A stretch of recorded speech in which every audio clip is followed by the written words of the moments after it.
अस्सलाम वालेकुम व्यूअर्स, कैसे हैं आप सब। उम्मीद करती हूँ खैरियत से होंगे।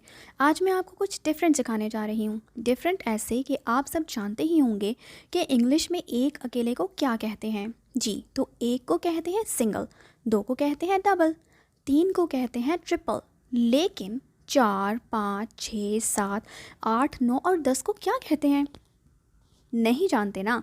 तो आइए मैं आपको बताती हूँ। एक को कहते हैं सिंगल, दो को कहते हैं डबल, तीन को कहते हैं ट्रिपल, चार को कहते हैं क्वाड्रुपल, पाँच को कहते हैं क्वांटिपल, छः को कहते हैं सेक्सट्रिपल, सात को कहते हैं सेप्ट्रिपल, आठ को कहते हैं ऑक्ट्रिपल, नौ को कहते हैं नॉन्युपल और 10 को कहते हैं डेक्युपल।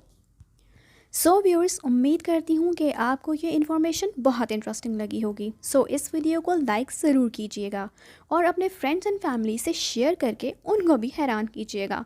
मिलते हैं अपनी नेक्स्ट वीडियो में, तब तक के लिए अल्लाह हाफ़िज़।